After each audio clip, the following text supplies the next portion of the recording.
Este é o podcast Soberania, segunda temporada. Segurança, Defesa e Justiça em debate. Eu sou a Valentina Marcelino, diretora adjunta do Diário Notícias. Bem-vindos a mais um podcast Soberania especial, também com o diretor do Diário Notícias, Filipe Alves. Bem-vindo de volta, Filipe. O podcast Soberania Especial acontece quando temos um convidado especial e António José Seguro, candidato presidencial, é o nosso convidado deste episódio. Bem-vindo, Dr. António José Seguro. Muito obrigado pelo convite. Nasceu em Penamacor há 63 anos, é licenciado em Relações Internacionais e professor convidado no Instituto Superior de Ciências Sociais e Políticas e na Universidade Autónoma de Lisboa. Foi secretário-geral da Juventude Socialista, deputado, eurodeputado, ministro adjunto e secretário de Estado no governo de António Guterres. Entre 2011 e 2014 liderou o Partido Socialista. Depois de mais de uma década afastado, regressa à cena política para um enorme desafio: ser candidato à presidência da República nas eleições de 2026, apresentando-se como alguém sem amarras, independente de estruturas partidárias e comprometido com uma atuação baseada na ética e na transparência. No seu percurso parlamentar, liderou uma reforma que esteve na origem da criação dos debates quinzenais com o Primeiro-Ministro, reforçando o escrutínio do governo. Ficou também conhecido por posições que considerou de princípio, como quando, em 2009, foi o único deputado a votar contra uma alteração da lei de financiamento dos partidos que reduziu o controle sobre donativos privados, divergindo, nessa altura, da orientação do seu partido. Sobre a essência deste podcast, os temas de segurança, defesa e justiça, António José Seguro tem uma palavra a dizer no seu manifesto de candidatura a Belém, definindo como prioridades: na segurança, associada à coesão social, à modernização da proteção civil e à prevenção de fenómenos como o extremismo e o terrorismo; na defesa, com prudência no aumento da despesa militar e aposta em tecnologia com aplicação civil e militar; na justiça, com o objetivo de reduzir a morosidade processual e garantir a igualdade de todos perante a lei. Vamos então começar pela atualidade, não é, Filipe? Temos os incêndios, infelizmente, mais uma vez na ordem do dia. Já ouvimos declarações suas no sentido que esta situação não pode ser considerada um novo normal e defendendo a prioridade máxima à proteção civil. Do que tem assistido nos últimos dias, como é que conseguimos cumprir este seu desejo, digamos assim? Bem, infelizmente nós vivemos uma tragédia nacional que se repete com mais ou menos intensidade durante todos os anos. E há duas maneiras de olhar para esta situação. Uma é dizer, é a natureza. Outra é dizer, é a natureza, mas cabe-nos a nós fazer com que isto não aconteça e que não se transforme nesse novo normal. Eu sei que vivemos num momento muito sensível, que é o momento do combate a essa tragédia. E neste momento a prioridade é o combate. E costuma-se dizer, quando se está a combater, não se limpam armas, muito menos se fazem críticas. Mas eu diria que há aqui três tempos.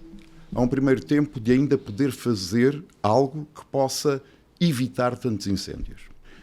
Eu recordo que, e depois há um segundo tempo, que é o tempo de avaliar o que é que se passou para tirar conclusões, e há um terceiro tempo que é de fazer aquilo que eu defendo, que é um acordo entre gerações para prevenir os incêndios. Porque o objetivo aqui não é um melhor combate, é sobretudo uma melhor prevenção para evitar os incêndios. Obviamente que o melhor combate é sempre relevante. A uma gestão do território mais Exatamente. eficaz. Mas gostava de ir ao primeiro ponto. Primeiro ponto.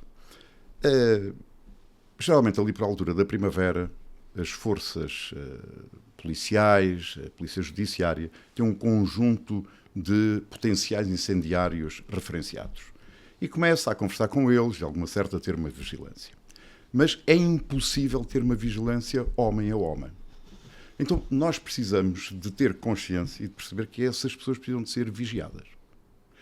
Uma pulseira eletrónica ou uma situação semelhante deve ser aplicada e deve ser aplicada já. Porque se é verdade que as temperaturas hoje baixaram, nada nos indica que setembro e outubro não sejam também meses onde volta a haver estes incêndios. Não resolve tudo, mas ajuda a minimizar. Porquê? Porque nós somos confrontados com as informações de que há muitas deflagrações que acontecem durante a noite. Ora, aí não são as condições climatéricas, é mão criminosa. Aí é fogo posto. E nós precisamos de ser muito firmes em evitar que essas situações aconteçam. Porque isto é um atentado à vida das pessoas, ao património das pessoas, ao património das empresas. E, portanto, temos que ser aí muito firmes. Eu quero deixar aqui este contributo. A segunda situação tem a ver com a resposta, neste tempo, às pessoas que ficaram sem bens, ficaram sem casas. E não pode ser o levantamento, passar por todas as burocracias que nós estamos habituados. Tem que ser uma resposta eficaz para que as pessoas possam recuperar as vidas. Dou 2 exemplos. Criadores de gado, cujas vedações foram completamente destruídas pelos incêndios. Pois bem, porque é que não há já um apoio específico para que sejam reconstruídas essas vedações? Porque os animais têm que ser protegidos. Não podem deixar à solta. O Governo anunciou um pacote de medidas que acho que é até 10 mil euros. Sim, mas está bem, mas isso é que eu não sabe quanto é que custa 1 quilómetro de vedação e quantos quilómetros são necessários. É um valor, portanto, tem que haver aqui uma resposta eficaz. O mesmo acontece com outras situações. As pessoas precisam da ajuda para recuperar as suas vidas agora e precisam sentir que o Estado não as abandona. Sobretudo porque estas coisas acontecem muito em zonas rurais e nas zonas do interior. E as pessoas no interior sentem-se completamente esquecidas e completamente abandonadas. Portanto, palavras só não chegam. É preciso atos concretos e é agora. Não é daqui a 3, 4, 5, 6 meses ou 1 ano. Aliás, basta ir a algumas zonas, como por exemplo Pedrógão Grande ou na Serra da Estrela, onde houve incêndios durante os últimos anos, que foram centros com um grau de destruição elevada, e perceber que há uma diferença entre as palavras e depois os atos, ou seja, a concretização da ajuda a essas pessoas. O segundo tempo é para avaliarmos esta situação e, sobretudo, para prepararmos o próximo ano. Porque é que não se lança já os concursos, designadamente para os meios aéreos, para combater os próximos incêndios? Porquê? Nós sabemos que alguns podem ficar desertos, ou podem ficar num primeiro concurso. Pois bem, então é necessário lançar agora. Porque quem tem, ao nível do Estado, a responsabilidade para lançar esses concursos não está no combate aos incêndios. Não é essa a sua função. Então que faça o seu trabalho e que prepare. Segundo, é necessário também perceber que se nós tivermos aceiros limpos, nós cortamos aquilo que é a progressão dos incêndios. Então aí o que é que nós precisamos de fazer? É ter também um dispositivo de máquinas de arrasto que consigam fazer esses aceiros preventivamente, mas também em termos de combate imediato. Ora, nós não temos uma capacidade nacional de gestão e de propriedade dessas máquinas. É a altura de preparar. Tenho aqui 2 exemplos em relação ao próximo ano. E o terceiro, que é aquele que será mais estruturante, que será mais eficaz, que tem a ver precisamente com o que disse, com a questão do ordenamento florestal que tem que existir. E aqui nós, no ordenamento florestal, temos que olhar pelo menos para duas dimensões desse ordenamento. Um tem a ver com o tipo de árvore, porque há árvores de combustão rápida e árvores de combustão lenta. Ora, nós precisamos ter árvores de combustão lenta, para precisamente não deixar progredir o incêndio, como acontece com as árvores de combustão rápida. Um segundo tem a ver com a limpeza dos terrenos. Eu conheço situações, eu sou do interior, como sabem, e conheço situações em que as pessoas não têm condições económicas para limpar os terrenos. Outras pessoas nem se sabe de quem é a propriedade. Porque foram passando de famílias em famílias, fizeram-se partilhas, mas não se fizeram registros. E muitas vezes são pessoas idosas que não têm capacidade até física de fazer isso. Exatamente. Ora, eu conheço muita gente que quer dar os terrenos, mas não há do lado do Estado quem os queira receber. E um privado não tem condições para muitas das vezes, há um niquinho de terreno ali, outro ali, ou seja, não são grandes terrenos de onde se pode retirar proveito económico. Portanto, deveria haver, não sei se esta é a solução, mas é uma das hipóteses, bancos de terra que seriam geridos pelos municípios ou pelas freguesias, onde esses proprietários pudessem entregar os terrenos sem custos e que pudesse haver uma gestão mais organizada, até um emparcelamento, e que pudesse haver aqui um incentivo económico à gestão desses espaços. E um modelo de concessão da Envolvimento floresta de autarquias, a privados, por exemplo. quer dizer, isto tem que haver aqui um olhar muito local para gerir o Mas nosso concordaria, por exemplo, com a concessão a privados, património. Grandes grupos privados que quisessem explorar a floresta, era uma solução? Quer dizer, aqui o essencial, em primeiro lugar, é organizar e fazer este ordenamento e dar um incentivo económico que existia há 30, 40, 50 e 60 anos, porque as pessoas tinham uma relação direta com a floresta, com Usavam o campo, mesmo os recursos da usavam, floresta. limpavam, digamos. E, portanto, quando havia incêndios que também existiam, eles não tinham a dimensão, nem sobretudo as consequências catastróficas que neste momento têm. Tem.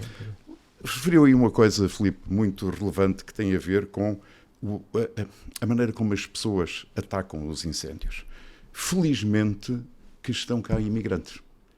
E que muitas das vezes trazem os seus filhos e que são pessoas mais novas. São E, eles portanto, muitas vezes têm que outra apagam. capacidade física para fazer esse combate.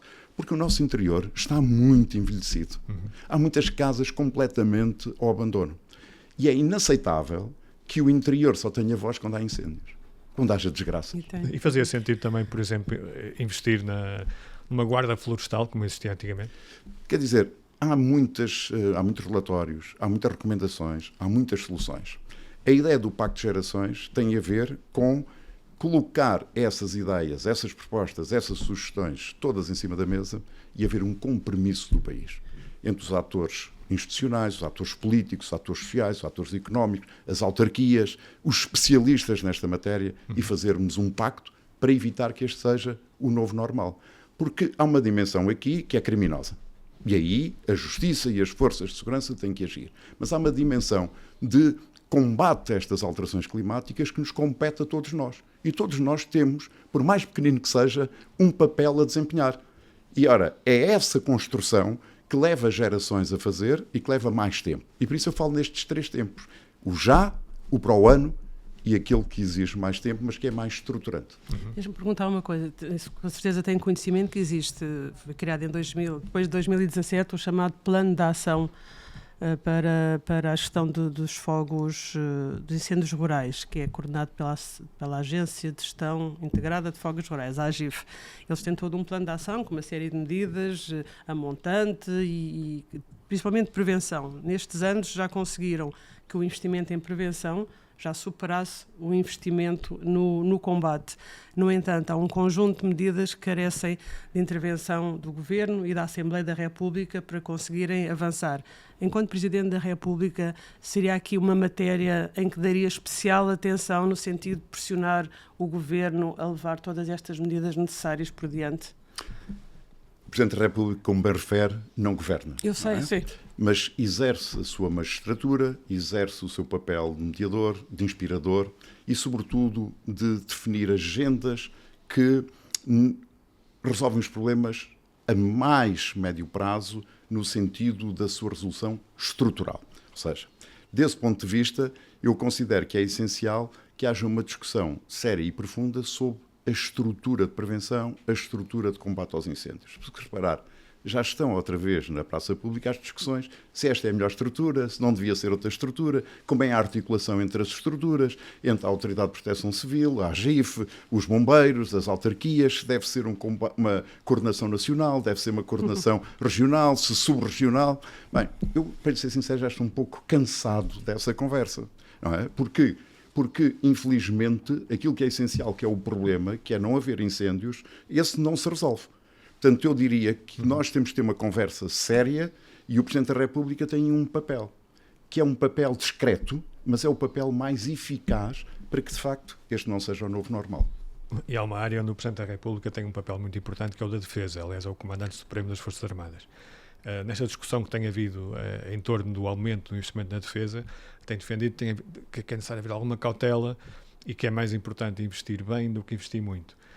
O que é que quer dizer com isto em concreto e como é que vê o papel de Portugal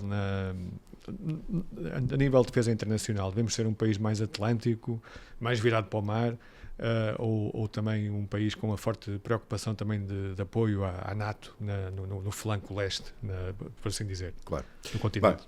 Bem, em primeiro lugar, a questão geoestratégica. Portugal é um país europeu, mas com uma vocação atlântica. E Portugal não deve cortar nenhuma aliança, nem nenhum laço, quer na Europa, por razões óbvias, quer com os países do Atlântico, e não apenas só os Estados Unidos, mas há outros países, o Canadá, o próprio México, o Brasil. E o Reino Unido? Diga? E o Reino Unido? Certo, mas esse é de uma Europa insular, digamos assim, não é propriamente da Europa continental, mas faz parte. Mas também com a África, com outros pontos, felizmente, nós temos uma vocação universalista e, como país, não a devemos abandonar. Mas não temos recursos para ir a tudo. Temos que ter prioridades. E nós não somos capazes de nos defender sozinhos a nós próprios. Aliás, não há nenhum país no mundo, enfim, tirando as grandes potências, que tenham essa responsabilidade. Portanto, a nossa defesa, a nossa segurança, deve ser no quadro de alianças. Como é que nós temos funcionado até aqui? E, sobretudo, depois da Segunda Guerra Mundial? Com o apoio dos Estados Unidos. Quer dizer, os Estados Unidos defendem-nos. E, portanto, nós nunca estivemos muito preocupados com a nossa segurança. Passámos a ter essa preocupação. E passámos a ter essa preocupação porque houve uma mudança de política na administração norte-americana e também passámos a ter porque o princípio de que as democracias não se combatem, esse mantém-se, mas de que havendo relações comerciais entre democracias e autocracias, havia, como se tem de dizer, uma desvantagem para se fazer a guerra porque havia um proveito próprio. Ora, isso acabou. Portanto, nós vivemos num novo mundo. Ou seja, acha que esta mudança que está acontecendo na globalização, no fundo, pode incentivar conflitos? Está a incentivá-los, os conflitos, e, portanto, estamos numa dimensão de luta pela supremacia mundial com uma outra lógica. Mas ainda a este ponto que estava a elaborar, a Europa tem que olhar para esta nova situação aumentando a sua capacidade estratégica e a sua autonomia. Não tem que abandonar nada. Pelo contrário, tem que ser fiel aos seus valores. Mas tem que ter autonomia estratégica para se defender a si própria e não ficar, digamos, ao sabor dos humores ou da política mais ou menos constante dos Estados Unidos da América. Ora, para isso, a Europa tem que, em primeiro lugar, fazer uma pergunta. As despesas com defesa são suficientes ou não? Se nós juntarmos os países da União Europeia com o Reino Unido, em 2023 os gastos com despesa foram quase 3 vezes superiores aos gastos que a Rússia teve com despesa. Esses e outros dados levam-me à seguinte pergunta. Precisamos de gastar mais ou precisamos de gastar melhor? Ora, antes de passarmos para o gastar mais, temos que gastar melhor. Se nós olharmos para os exércitos, para as Forças Armadas, para ser mais rigoroso, dos diferentes países da União Europeia, incluindo o Reino Unido, cada um tem o seu tanque, cada um tem o seu carro de combate, cada um tem o seu submarino. Ora, o que é que nós precisamos? De ter aqui uma economia de escala. E, no fundo, tentar ver se o puzzle da nossa defesa pode ser construído com meios militares que possam ajudar a uma economia de escala. Terceira noção que me parece aqui relevante, que é a da tecnologia. Ora, se nós temos que aumentar a nossa capacidade de defesa, essa tecnologia deve ser americana ou deve ser europeia? Eu não tenho dúvidas nenhumas na resposta. Ela deve ser europeia. E essa tecnologia precisa de quê? De um sistema científico robusto. E é aí que entra a questão do investimento em despesa. O investimento em despesa não pode ser comprar mais meios militares, mais armamento. E, sobretudo, comprar aos Estados Unidos. Tem que ser um investimento num sistema científico que promova e produza tecnologia, inovação e que tenha uma aplicação dual. Isto é, sirva para incorporar em equipamentos militares, mas também sirva para desenvolver a nossa economia. Dou um exemplo em Portugal. O setor dos têxteis. Tanto faz vestidos ou casacos, como também pode produzir uniformes militares. O mesmo acontece com a nossa indústria do calçado. Tanto produz sapatos de passeio, ou para nós andarmos no dia-a-dia, como botas para os militares.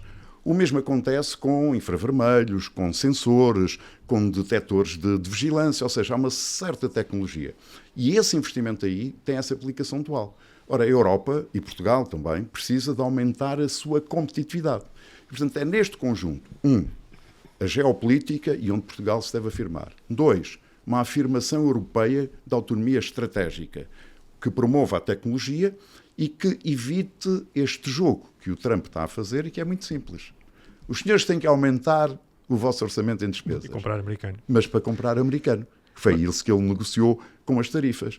Ora, a Europa tem que perceber qual é o movimento e tem que dizer, nós estamos disponíveis, mas vamos desenvolver a nossa tecnologia.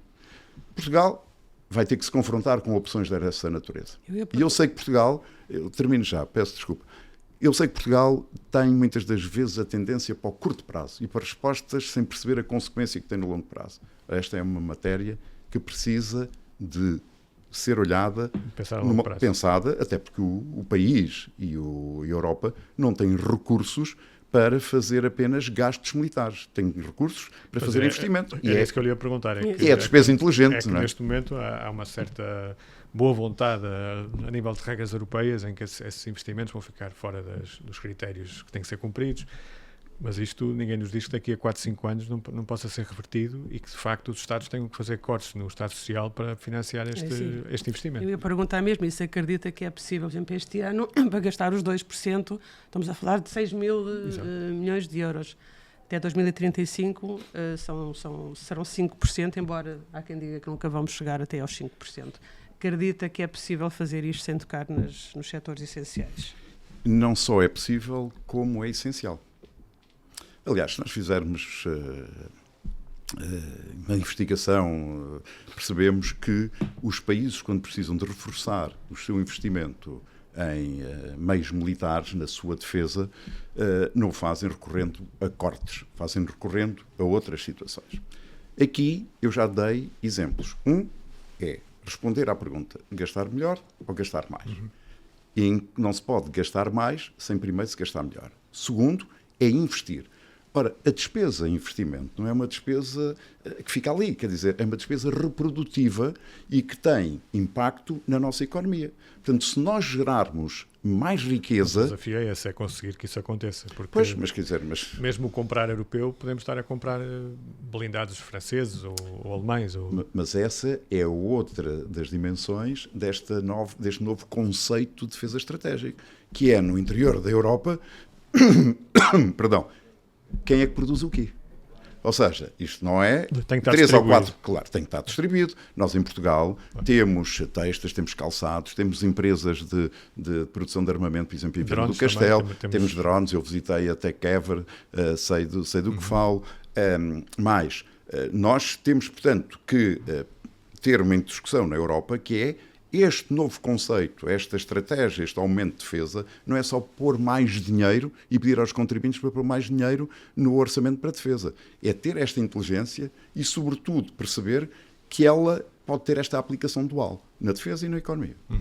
Eu não acho, só para terminar este capítulo, obviamente conhece o desinvestimento que houve nas nossas Forças Armadas, não foi só cá, foi a nível europeu também.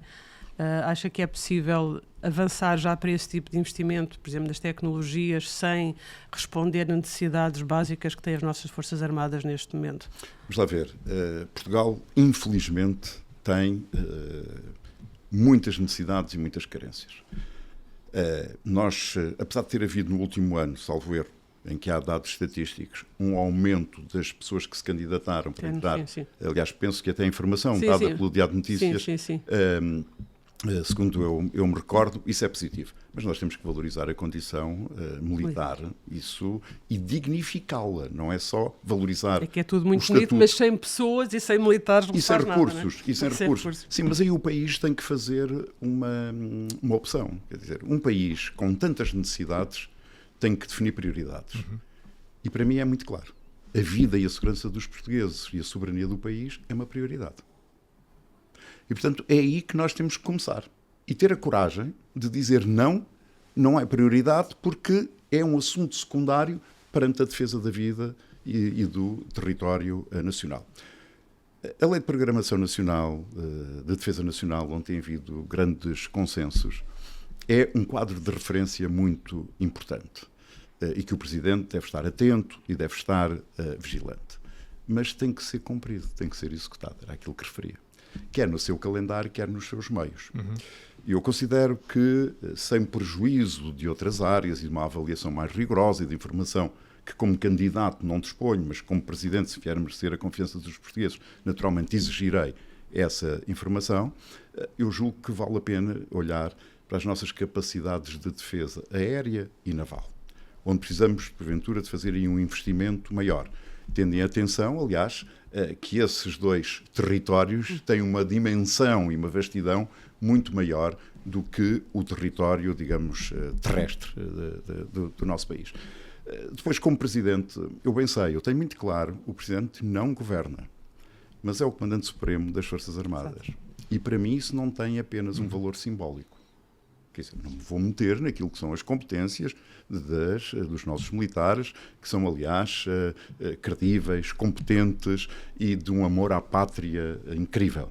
Mas exige informação, exige atualização permanente. E, portanto, dedicarei a esta função e a esta responsabilidade muita atenção e estar sempre muito bem informado, sobretudo no momento em que se pede ao país um esforço adicional, não em termos de gastos, mas também em termos de inteligência. E o facto de ser um civil, na sua opinião, e não um oficial superior na reserva, por exemplo, é algo que para si é uma vantagem ou uma desvantagem nesse papel?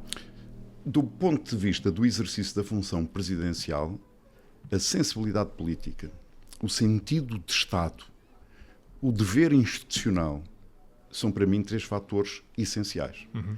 Eu julgo corresponder a todos eles. E, portanto, considero-me estar em boas condições de exercer a função. Uhum. Passamos à segurança.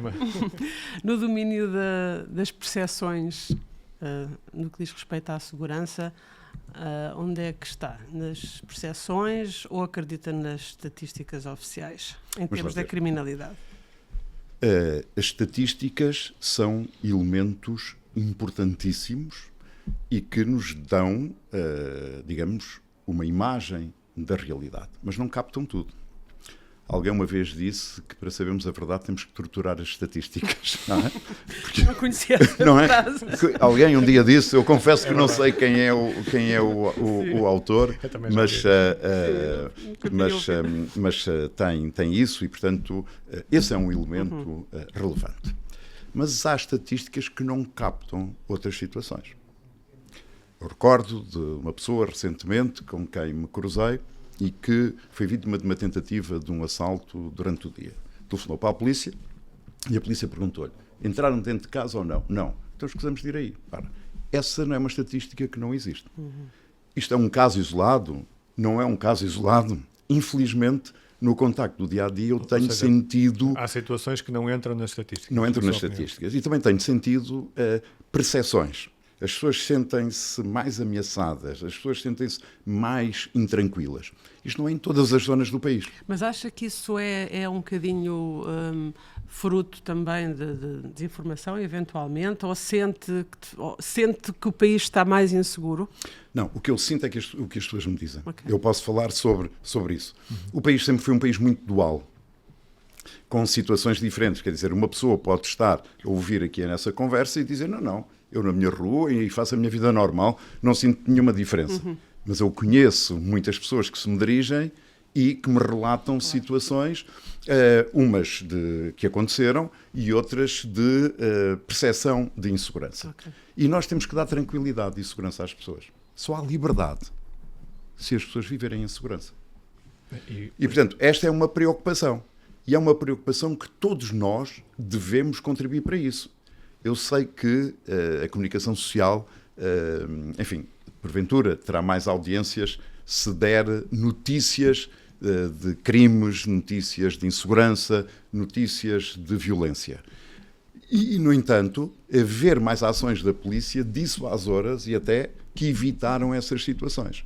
Portanto, todos nós temos uma responsabilidade, o Estado tem uma responsabilidade de garantir a segurança dos portugueses, mas todos nós, comunicação social, cidadãos, atores que estão disponíveis para a vida política, de dar o seu contributo. Não é? Há situações como, por exemplo, aquela execução na via pública de um alegado membro de um grupo organizado brasileiro. São situações que são chocantes e chocam as pessoas e a comunicação social não pode ignorar isso. Não. Atenção, eu não estou a dizer quando que... Quando sai uma notícia dessas, é normal que isso também causa alarme social. Não me interprete mal. E eu não estou a dizer que a comunicação social deve silenciar alguma coisa. Bem pelo contrário. O que eu estou a dizer é que há um desequilíbrio entre aquilo que é o normal, o natural, isso não é notícia.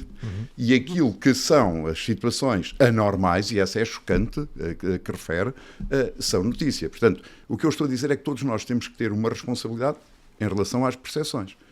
O último relatório, o RASI, refere precisamente um aumento da criminalidade violenta no nosso país e da criminalidade grupal. Eu confio muito nas nossas instituições, que têm a responsabilidade, quer os serviços de informação, quer a Polícia Judiciária. Aliás, o diretor da Polícia Judiciária tem feito declarações públicas, a meu ver, muito acertadas e no caminho da pedagogia e da tranquilidade. Aqui está um exemplo. E, portanto, o que nós devemos ter é perceber que este fenómeno, que foi um fenómeno que veio para ficar, precisa de ser combatido de forma eficaz. Acha que neste momento é a maior ameaça? E é uma responsabilidade, digamos, de todos nós. Acha que neste momento é a maior ameaça que nós temos pela frente, são esses grupos organizados que se instalam aqui, que servem do país como porta de entrada para... Não sei se é a maior, mas é uma ameaça muito forte que o nosso país nunca viveu essas situações. Sempre houve, obviamente, situações ligadas ao tráfico de droga ou outro tipo de criminalidade. Agora, essas situações nunca aconteceram. E o país não está preparado para isso. Um risco, por exemplo, ainda recentemente foi preso um antigo oficial da GNR, envolvido num grande caso de tráfico de droga.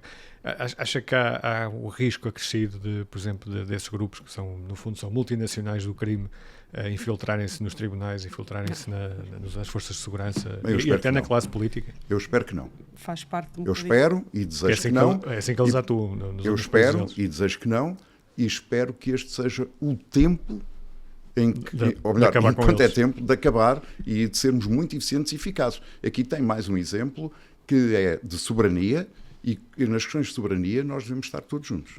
E acha, falou aí no diretor diretor da Polícia Judiciária,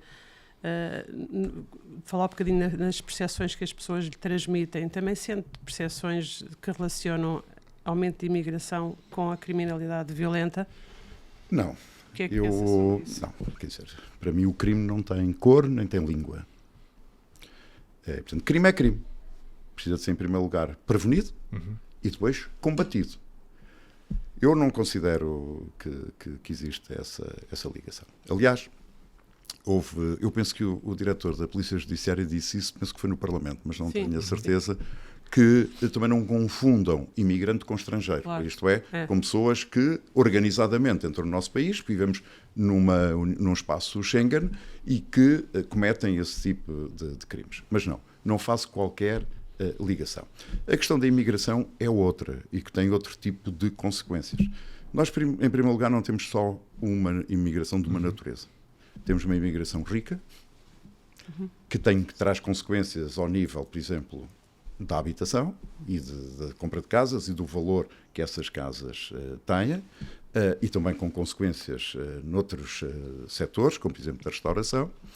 E depois temos uma imigração que vem pobre, que vem trabalhar e que está a trabalhar na agricultura, nos lares, na restauração, no Uber, enfim, em imensos sítios, e que veio e não foi organizada a sua vinda.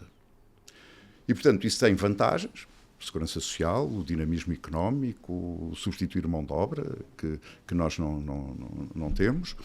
E, em segundo lugar, teve consequências também ao nível da habitação, teve consequências no Serviço Nacional de Saúde e, portanto, quando se fala que é necessário regular e organizar a imigração, não é só na forma como se entra, é também na forma como se vive no nosso país e como é que os nossos recursos possam ser partilhados sem criar desequilíbrios e um retrocesso na vida daqueles que já cá estão. Portanto, é neste equilíbrio que nós temos que colocar o nosso olhar e evitar aquelas discussões envenenadas e contaminadas de que os imigrantes são todos bons e que os imigrantes são todos maus, que o mal que nos acontece é por causa da imigração, ou que o bem que nos acontece e que devemos ter as portas todas abertas é da imigração. Não, nós temos que olhar para o país e perceber que falhamos como país na forma de perceber que a nossa demografia já não estava a dar à economia os recursos que eles precisam.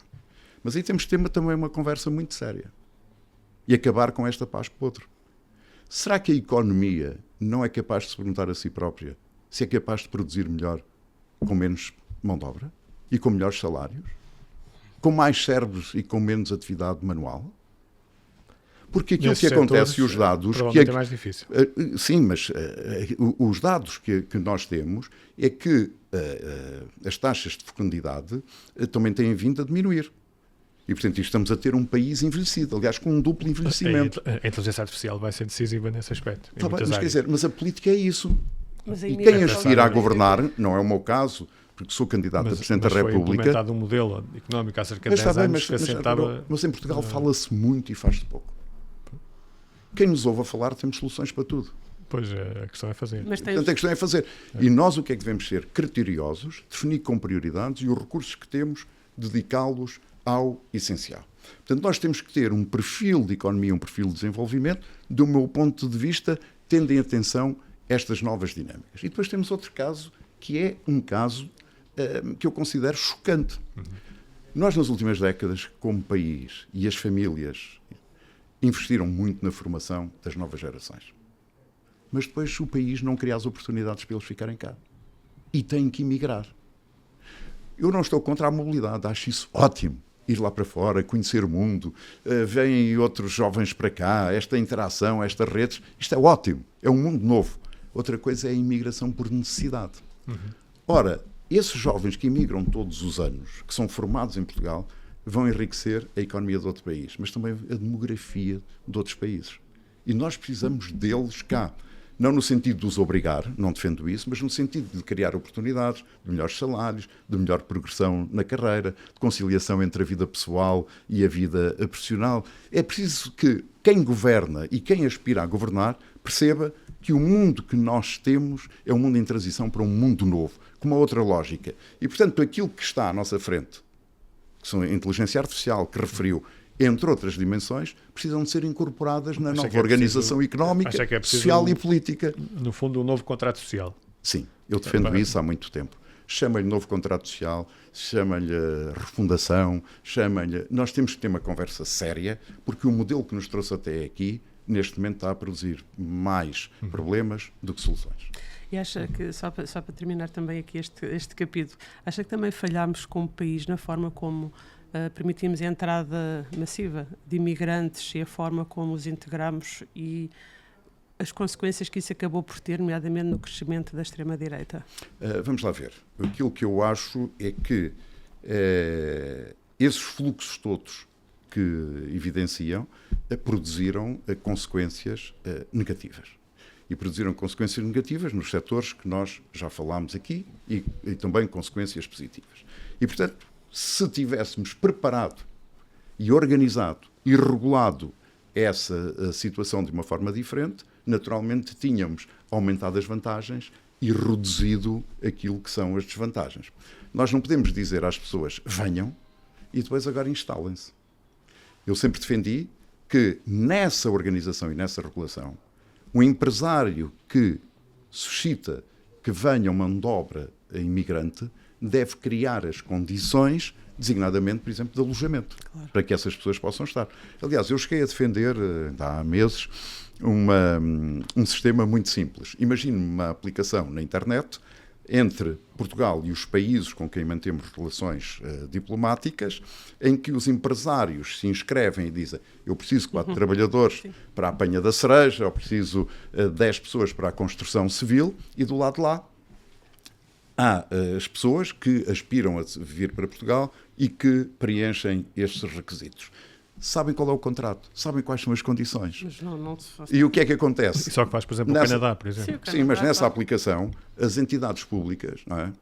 Digamos, os CEFs, as agências, as responsabilidades, a Autoridade de Trabalho valida. Claro. E ao validar, o senhor ou a senhora que vem à procura de melhor vida, quando chega a Portugal, tem uma pessoa a recebê-lo.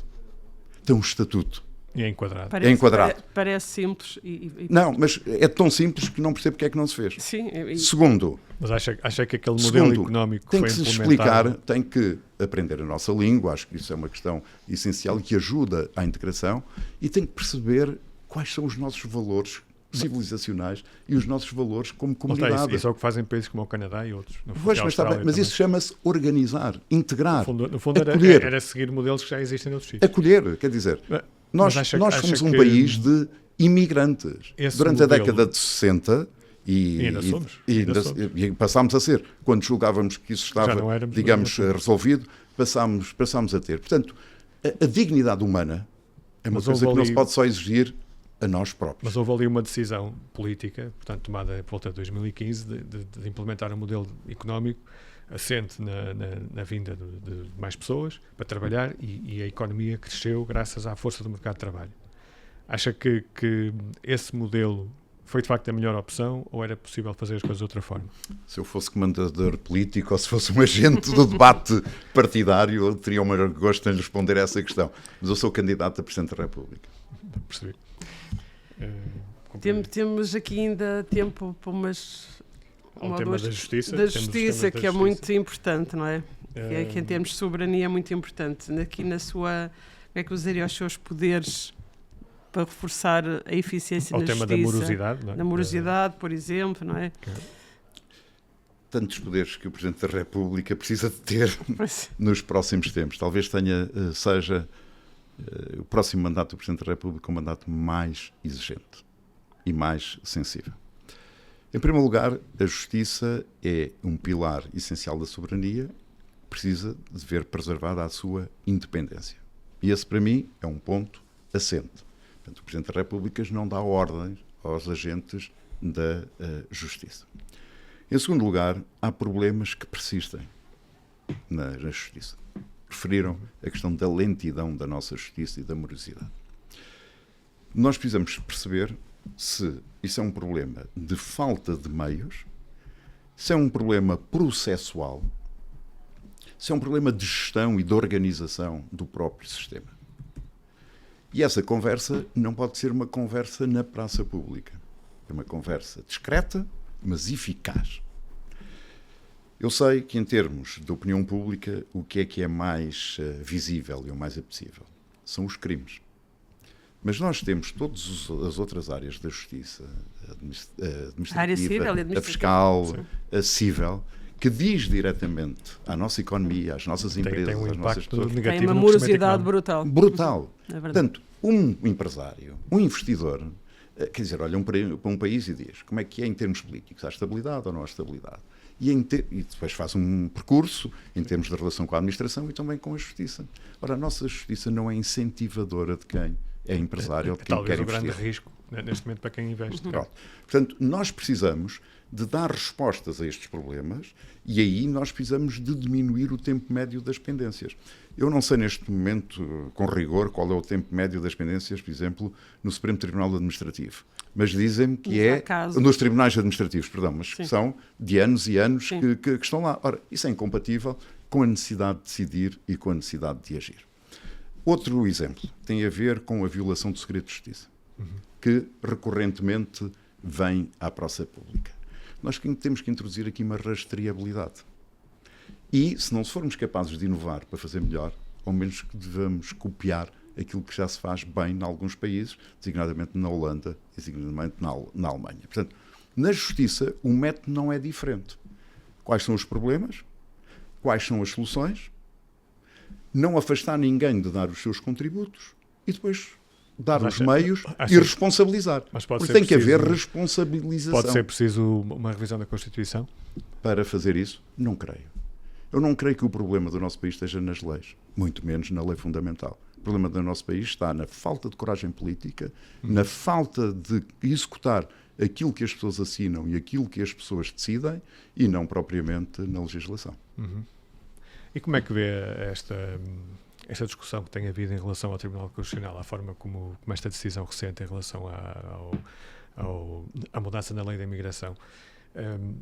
Estamos eu sei que disse ao DN na semana passada que isto no fundo era a democracia a funcionar, mas há quem considere há quem considere de um lado, quem considere que o TC está tomado pela esquerda e há quem considere que esses ataques ao TC são um primeiro sinal do que costuma acontecer nos regimes autocráticos, em que há alguém que começa a pôr em causa a independência do Poder Judicial. Como é que olha para este tema? Acha que existe de facto esse risco no fundo, estes checks and balances que existem no nosso sistema serem postos em causa pela polarização crescente do nosso debate político? Vamos lá ver. eu não pertenço àquele grupo das pessoas que considera que a democracia é boa quando os resultados são aqueles que eu quero. Ou que ela é má quando os resultados são aqueles que eu não quero. A democracia é a democracia. Que é feita por mulheres e por homens. Que têm visões do mundo. Que têm as suas ideias, têm a maneira de olhar, de expressar. E é nessa pluralidade e nessa diversidade que nós conseguimos viver a democracia. Por isso é que é preciso haver regras. E nesse caso concreto, eu penso que o problema não está no Tribunal Constitucional. O problema está na rapidez com que se elaborou essa lei, no menos cuidado que houve, no menos envolvimento de vários agentes que deviam ter sido ouvidos. E, portanto, eu não entro nessa discussão. Está a ver? Mas como Presidente pode conseguir vigiar o equilíbrio que possa haver no Sim, Tribunal Constitucional? Sim, o Presidente é o garante do regular funcionamento das instituições, mas reconhecendo que a área da Justiça tem a sua independência. O Presidente não dá ordens à Justiça, nem dá ordens ao Parlamento, nem coisa do género. Portanto, o Presidente deve exercer nessas circunstâncias um papel prévio. Não é? Alertando para as consequências que as coisas daí podem advir. E, sobretudo, ter, pelo menos é assim como eu entendo, e é uma das razões pelas quais me candidato, perceber que nós vivemos numa situação em que o Estado está a abrir muitas fendas e está a recuar em muitos setores. O Estado está a perder, em certo sentido, autoridade. E o Presidente da República deve fugir do dia-a-dia e concentrar-se em promover os compromissos e os acordos necessários que voltem a reforçar as raízes das nossas instituições democráticas. Porque é isso que garante a relação de confiança entre os cidadãos e a democracia. Vamos lá ver. A democracia não é um lugar vazio. E as instituições não se preservam estando sempre a falar. É preciso que quem está à frente das instituições, em particular o Presidente da República, use a palavra com parcimónia e haja discretamente para evitar as situações. Esse é aquele papel que eu entendo que deve ter o próximo Presidente da República. Mas bem. Tem que falar pouco, tem que falar nos momentos certos, tem que ser um referencial para todos os portugueses. Todos os portugueses. Quer dizer, um português pode olhar para o Presidente da República e diz: eu não concordo com o que ele disse. Não concordo com o que ele vai fazer, mas confio nele. Porque no essencial, nos meus valores, viver em liberdade, em igualdade, todos terem direito à opinião, do funcionamento democrático, de eu viver em segurança, de eu viver em liberdade, de eu gozar a minha liberdade sem estar preocupado com o que me vai acontecer. Mas nós temos Esse é o papel do Presidente da República. Aliás, à semelhança do que acontece no resto da Europa, estamos num momento em que há aqui uma alteração do ponto de vista, não sabemos se permanente ou se é uma coisa temporária, em que até há pouco tempo tínhamos uma maioria sociológica de esquerda e hoje é o contrário. Há uma maioria sociológica de direita, clara, creio que é evidente. Nesse contexto, acredita que, sendo uma figura vinda da esquerda democrática, conseguirá ter esse papel de chegar a toda a gente e por exemplo, o eleitor que vota no Chega vai identificar-se em si como Presidente? O meu papel é levar a esperança onde há medo. E há hoje muito medo nas sociedades e na sociedade portuguesa. Muita insegurança. Esse é o meu papel, é aquilo que me proponho. Eu apresento-me como candidato e como uma candidatura aberta a todos os democratas, a todos os progressistas e a todos os humanistas. E proponho-me ser o presidente de todos os portugueses. Eu não excluo nenhum português. Para mim, todos os portugueses são iguais em direitos e deveres. Agora, se me pergunta quais são os seus valores, a liberdade. É por isso que eu preservo tanta segurança. É que sem segurança não há liberdade. É por isso que eu preservo muito o Estado de Direito, mas para todos. Não pode haver uma justiça para ricos e uma justiça para pobres. É por isso que eu preservo a consolidação de uma classe média que tem vindo a desaparecer no nosso país. Senão vivemos num país completamente dual, entre uns poucos que têm tudo e a maioria que pena para chegar ao final do mês. Nós temos 2 milhões de pobres em Portugal. E o mais grave é que quem é hoje pobre já é filho de pai pobre e neto de avô. E se não fossem as pressões sociais, esse valor era o dobro, ou quase até metade. Então veja o que nós precisamos de fazer. Nós precisamos de um país que crie riqueza. E já reparou nos problemas que já falámos ao longo desta nossa conversa? Já reparou o tempo que é necessário, o esforço que é necessário fazer? É por isso que nós temos que criar uma nova cultura. Eu sempre me bati contra a cultura da trincheira, de partidos que se combatem uns com os outros só porque vestem camisolas de cores diferentes. Nós temos que acabar com a cultura da trincheira e criar uma cultura de compromisso. Não é que as pessoas abandonem as suas ideias ou as suas escolhas, mas a premência, a urgência de resolvermos problemas como estes dos incêndios obriga a que os partidos tenham outro compromisso com as soluções para resolver os problemas das pessoas. Isso é o papel do Presidente. Não é chamar-lhes a atenção em público. O seu primeiro, se for necessário, também se fará. Exercer uma gestora de influência. Não, e sobretudo tomar a iniciativa, chamá-los a atenção. Ter uma agenda própria, não no sentido da governação, mas da resolução efetiva dos problemas. São os incêndios, são as questões da segurança, são os salários que são baixos, são as pensões que são baixas. É um país que tem um crescimento anémico ao longo destas últimas décadas e mesmo assim com fundos comunitários. É um Estado que precisa de ser desburocratizado, que tem que estar ao lado das empresas e ao lado das pessoas. É uma autoridade que tem que ser reconstruída, é uma confiança que tem que ser conquistada. Desculpe, há muitas coisas. A nossa democracia tem uma espessura muito pequenina. Dentro desse espírito, no fundo... Esse é o papel do mais alto magistrado da nação. Se tivesse que dar posse a um governo com o Chega, ou até do Chega, conseguia fazer essa ponte naturalmente e entender-se com o Primeiro-Ministro, se fosse André Ventura? Presidente, eu quero ser, se me vier a merecer a confiança dos portugueses, presidente de todos os portugueses. Segundo, as democracias têm regras. Ainda há pouco lhe disse que a democracia não é boa quando ela dá os resultados que as nossas opiniões pessoais possam ter ou não sobre esse assunto. Mas, como sabe, há uma entrevista pedida pelo Diário de Notícias e, nessa altura, teremos a oportunidade de falar sobre essas questões e todas as outras que temos pela frente. E gostava de me reconduzir às questões da soberania. Muito bem. Eu ia perguntar só para Filipe, não sei se já estamos com 50 minutos. Pois já estamos sobre... O tempo passa a correr, não é? Neste momento, quem é que acha que é o seu mais forte concorrente? Só para terminar...